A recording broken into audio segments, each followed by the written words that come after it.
Hello students, all of you my dear lovely students, NDA aspirants, particularly cadets academy के सारे NDA students के लिए मैं ये वीडियो अपलोड कर रहा हूँ, जहाँ पे ये 2 दिन पहले करंट इलेक्ट्रिसिटी का टेस्ट हुआ था एंड तो उस टेस्ट के ऑल 25 क्वेश्चंस के सॉल्यूशंस यहाँ पे सारे डिटेल में डिस्कशंस हैं और इसे आप एक एनडीए के एक बहुत स्टैंडर्ड मॉक टेस्ट के तरीके से आप ट्रीट कर सकते हो, but this is only for current electricity. तो 1 बाय 1 हम लोग क्वेश्चन नंबर 1 to 25 सारा डिस्कस करेंगे। क्वेश्चन नंबर 1, इसमें ये सर्किट छोटी सी सर्किट दी गई है जिनमें हम लोग क्लियरली देख रहे हैं ये these 2-3 ohms are in series और इस ब्रांच के पैरेलल में ये 3 ohms है और ये 3 वोल्ट की बैटरी है और मेन करंट को इस तरीके से यहाँ दिखाई गई है।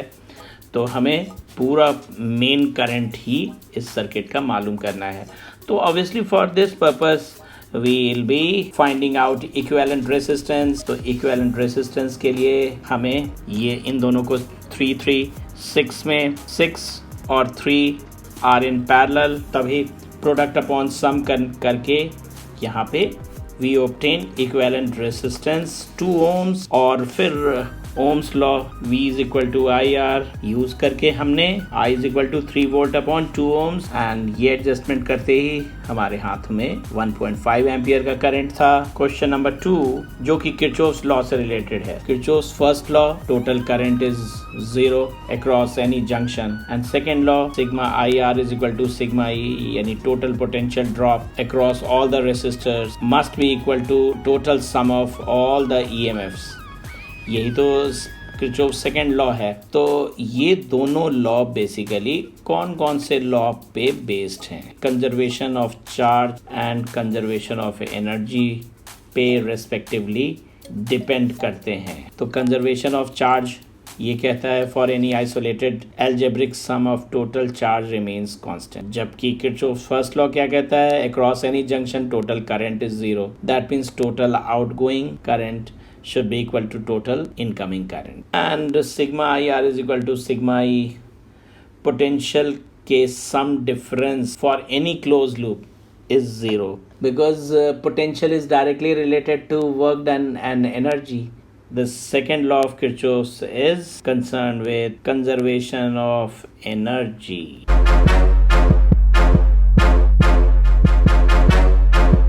Per second in a conducting wire constitutes a current of resistance of a wire is R ohm। R है, अगर ये L है, this is NL, तो अब न्यू रेसिस्टेंस क्या होगा? That means this R dash, R2 upon R1, rho 2, these simple rearrangement, rho 2 upon rho 1, material is same, so resistivity will also remain same, so hence cancel out। L2 upon L1, A1 upon A2, एक ही number 2 बार multiply होकर we obtain finally N square। Final resistance R2 is equal to N square into R1 और R1 पहले से question में given था capital R। R2 is equal to N square और यहाँ पे बात उठी थी वॉल्यूम रिमेन सेम, सो A1 L1 A1 upon A2 की जगह पे भी N पुट करेंगे और L2 अपॉन L1 की जगह पे भी N ही put.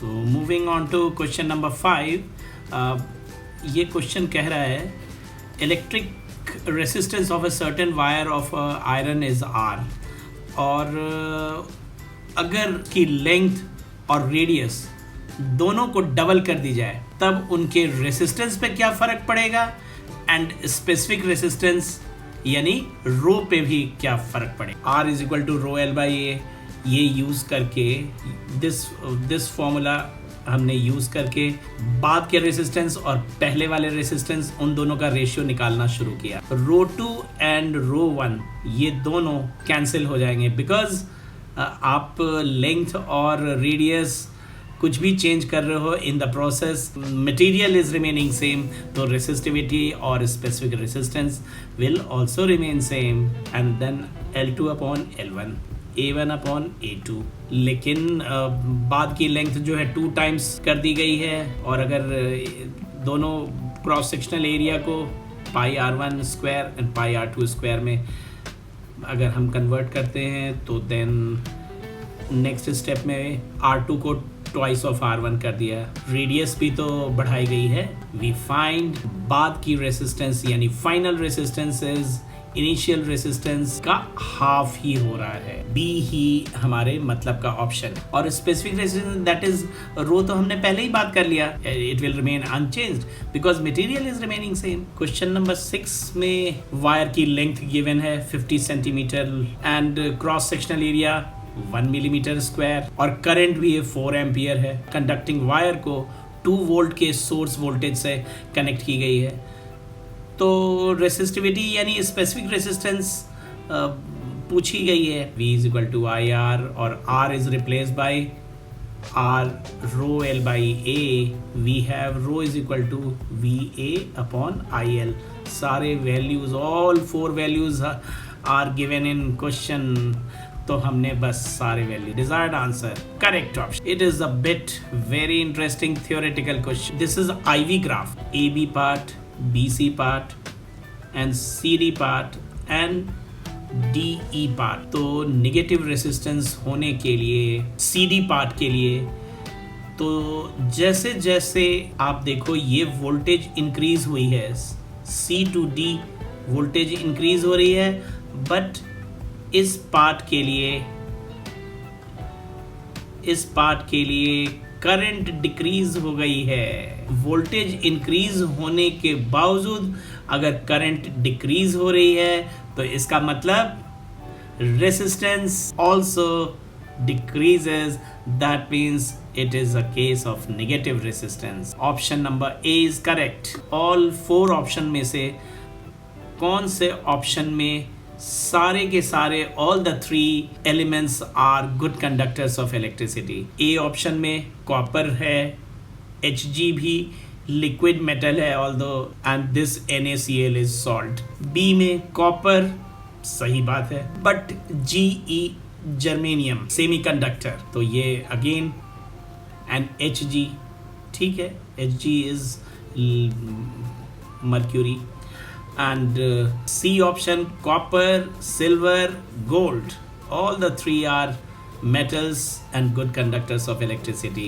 D option copper, silicon is again semiconductor, diamond is allotrope of carbon. Option number C is correct. Question number 9, I think this is again general knowledge related question. resistivity versus temperature का कौन सा graph है for copper metal? Copper metal के लिए this is the shape, exponential rise हो रही है। आप अपने मेमोरी के लिए ये याद रख लें, बिकॉज मेटल के लिए resistivity as temperature increases, exponentially resistivity increases for metal. Negative temperature coefficient of resistance यानी अल्फा, तो that means as temperature increases resistance should decrease, और ऐसा मेटल्स में तो होगा नहीं। इंसुलेटर्स में broadly better option is both. Circuit protection device कौन सी है out of these 4 options? Fuse, conductor is never any circuit protection. Inductor, switch, conductor तो सीधा इलेक्ट्रिसिटी कंडक्ट करता है। इंडक्टर किसी सिचुएशन में ये रेसिस्टेंस बहुत ज़्यादा ऑफर करता है, किसी सिचुएशन में बहुत ज़्यादा कंडक्टिविटी ऑफर करता है। Switch is also something very different. Fuse is the only device, very small device, जो सर्किट को प्रोटेक्ट करने के लिए लगाई जाती है। 5 एम्पियर फ्यूज वायर है, तो हमें उसका रेसिस्टेंस मालूम करना है। P is equal to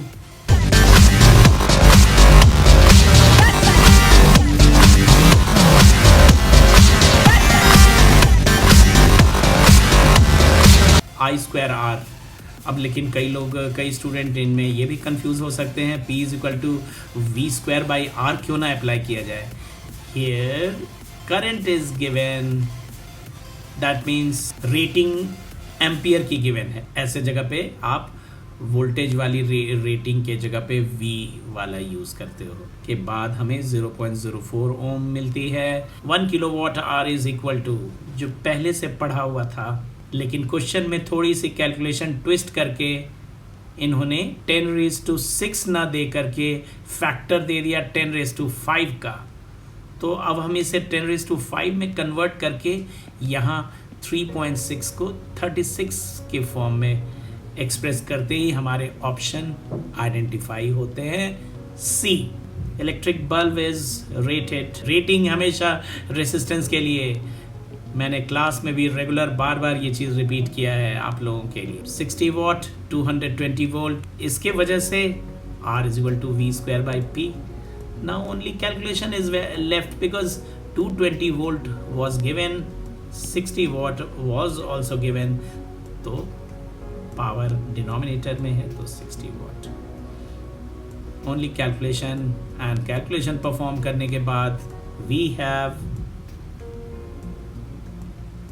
807 ohm. Option number D, 2 ampere का करंट है, passing through a conductor, produces 80 joule of heat in 10 seconds. The resistance of the conductor in ohm is H is equal to I²RT. That is the only formula we have related to heat in current electricity. और यहाँ से उन्होंने R पूछा हुआ है, everything is given।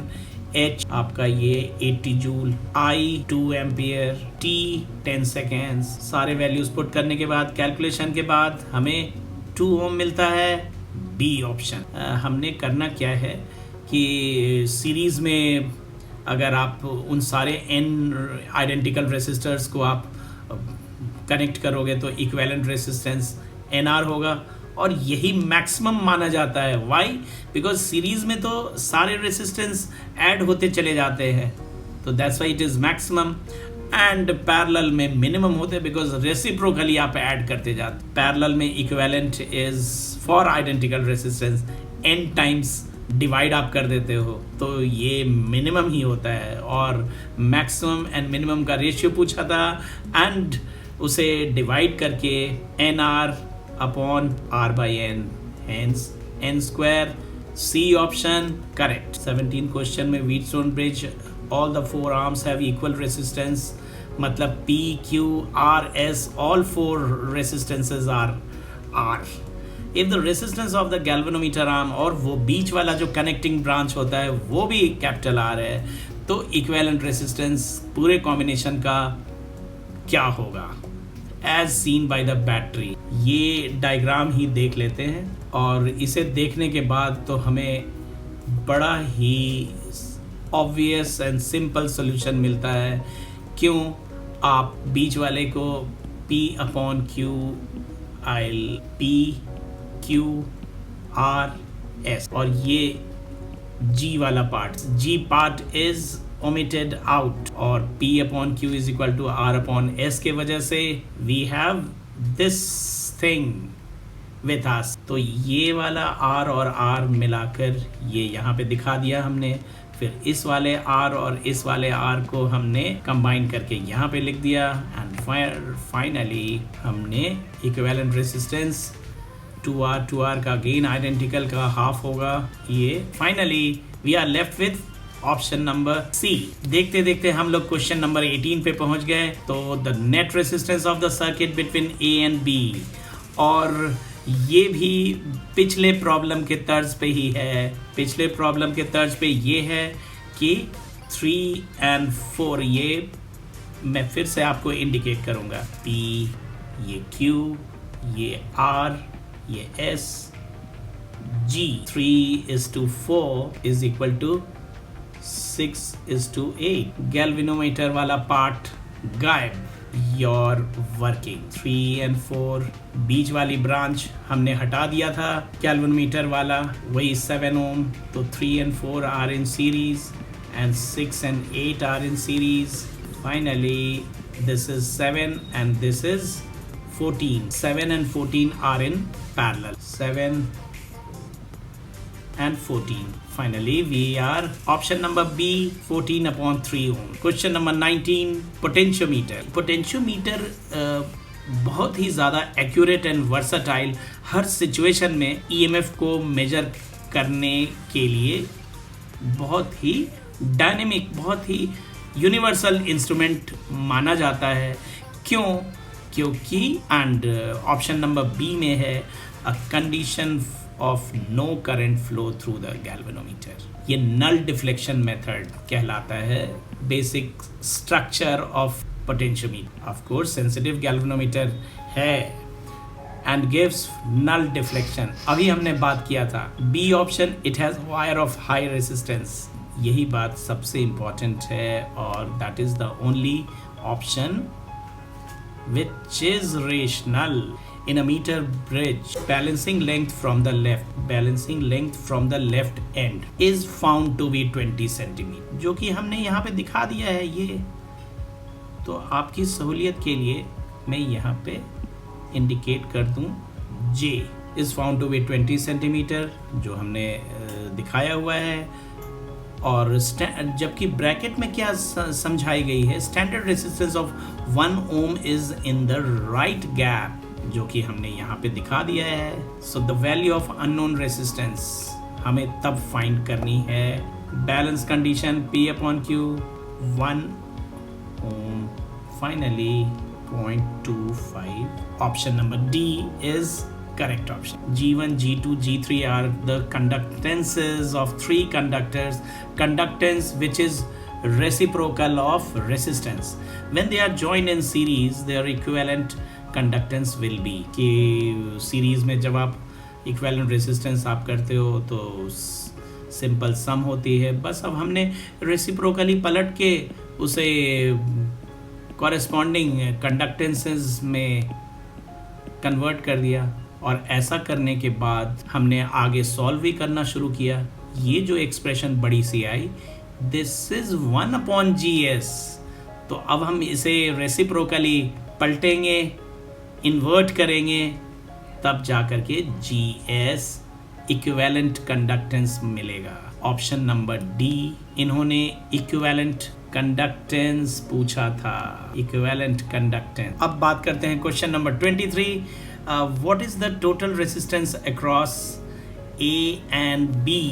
A and B इनके बीच का equivalent resistance मांगा गया है. हमारे इस टेस्ट पेपर का सबसे इंटरेस्टिंग क्वेश्चन में से एक था. ये दोनों तो पैरेलल में हैं ही, साथ में इन दोनों रेसिस्टेंस का भी इक्विवेलेंट 2R होगा, जो कि इन दोनों के ही पैरेलल में होगा. ये इन दोनों का RR और फिर ये 2R. तो ये सारे कैलकुलेशन के बाद 2R/5 हमें मिल गई.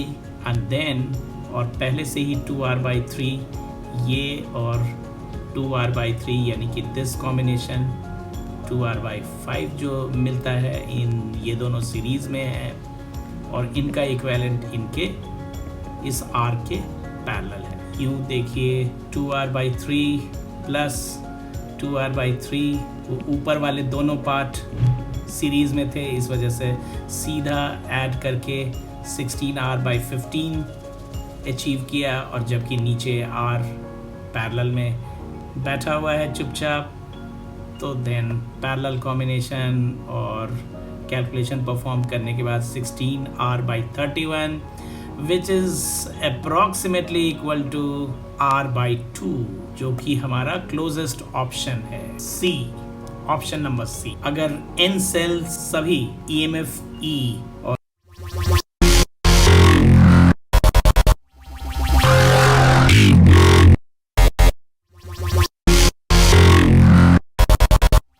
सभी इक्विवेलेंट ऐसे करके कितने भी सेल्स लगाते जाएं, अगर सारे EMF, तो पैरेलल में पोटेंशियल डिफरेंस रिमेन सेम वाला कंसेप्ट यहाँ पे भी अप्लाई हो जाता है.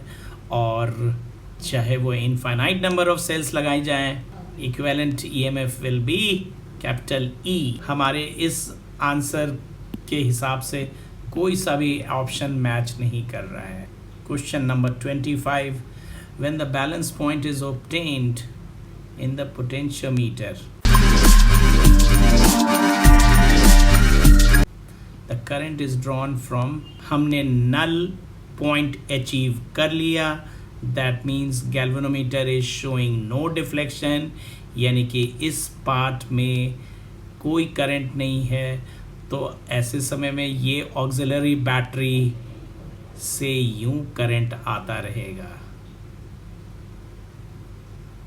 इनडायरेक्टली आप पोटेंशियोमीटर का ये बेसिक स्ट्रक्चर भी समझ सकते हैं। हमने सारा पेपर डिस्कस कर लिया है।